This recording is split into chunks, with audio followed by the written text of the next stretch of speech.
'Twas the night before Christmas, and all through the house not a creature was stirring, not even a mouse.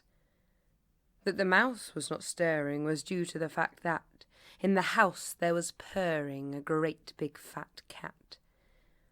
As Pusscat was snoozing before the glow of the fire, poor Mouse was outside, feeling cold, wet and tired. The night was all brewing up for one hell of a gale, and already Mouse was wringing the rain from her tail. "Well, this sucks," she thought.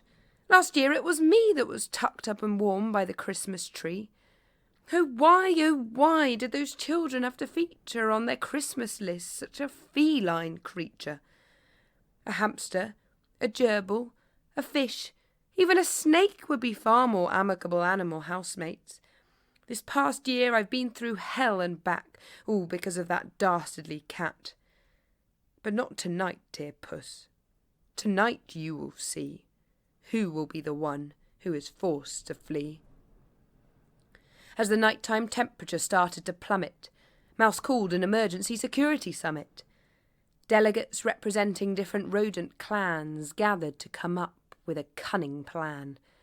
And although the time was really quite late, nothing was more pressing for the member states. Always out for a chance to fight tyranny, Stuart Little, Danger Mouse, Mickey and Minnie, Speedy Gonzales, Pinky and the Brain were delighted to be united together again. Suddenly, a hush fell upon the crowd. To hear a pin drop would have been deafeningly loud, because there, walking in with his Zimmer frame, was a true legend of cat-bashing fame. While an old mouse now, and less dexterous on his feet, his mind was a mine of most daring feats to defeat the ferocious feline foe. It was Jerry, from the classic Warner Brothers show. "I'm sorry I'm late," said Jerry as he eased into his chair.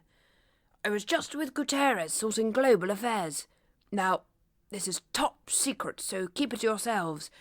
But we're dealing with a revolt of Santa's elves. They've let free the reindeer and tied up St. Nick. The kids will have no presents if we don't act quick. Anyway, that's not the reason we're all here. Come forward, state your cause. You have my ear." Our mouse stepped out in front of the assembly. Her heartbeat quickened and her knees went all trembly as she said, "Sir Jerry, it was me who called the meeting. It is me with a cat that needs to be beaten. He arrived last Christmas as a cute kitten gift, but his rise to terror has been merciless and swift. He has eaten my family and friends, one by one.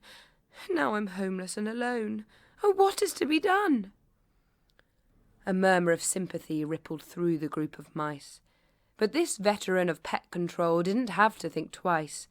He had dealt with similar cases many times through the years and said kindly, "Don't worry, we'll put aside your fears. In this game of cat and mouse, you will be the winner. We'll have you back home in time for your Christmas dinner. One cat is no match for an army of our might. Generals, prepare the troops. There'll be a battle tonight." With Article 5 right there and then triggered, they set off to work with prowess and vigour. Mickey and Minnie rallied infantry personnel, and Danger Mouse organised the explosives arsenal. Stuart ran test flights of the Pigeon Air Forces, and Speedy prepared the hares, which they used as horses, while Mousie helped Brain draw out the maps so that Jerry could plot the best mode of attack. Finally, everything was wheeled into position, and the rodents were ready for their heroic mission. The cat snoozed by the fire, all cosy and warm, while outside the gale had progressed to a storm.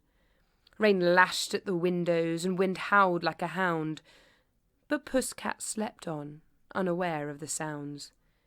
He was dreaming of Christmas and what food he'd be able to swipe from the festively decorated table.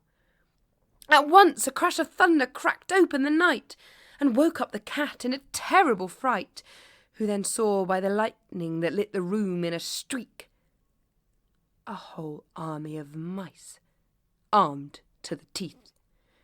"You there!" yelled Mousie, who'd been made a commander.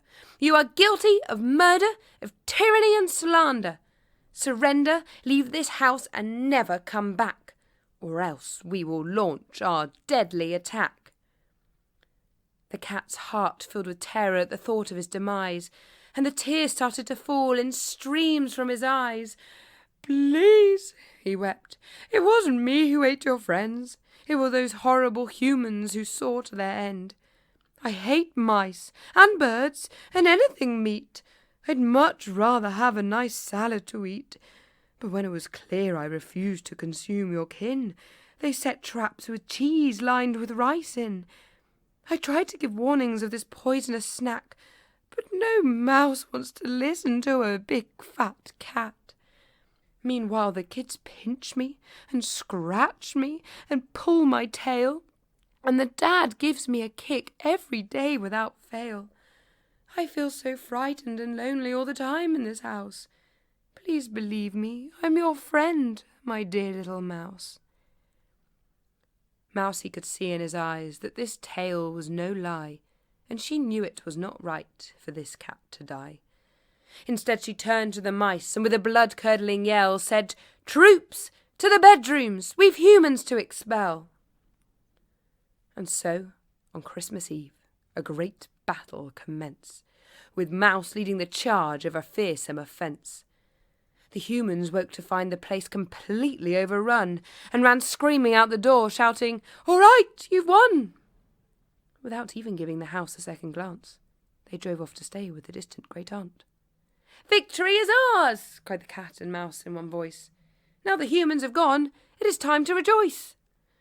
They went to the kitchen and filled up thimbles with champagne and made a toast to celebrate their successful campaign. Now, if you thought mice were good at fighting, they're even better at drinking. For hours and hours the glasses kept on clinking. But in due course the celebrations began to slow, and the soldier mice realised that it was time to go. With cheery hugs and goodbyes they set off on their way to get home to their families on Christmas Day, leaving cat and mouse as the most amiable beasts to enjoy a vegetarian Christmas feast. A few days later, as the world welcomed in the new year, outside the front door a large sign appeared. It read, "Property for sale, great views, 4 beds." And underneath, in neat handwriting, it also said, "You will only be permitted to buy this house if you are good company for a cat and a mouse."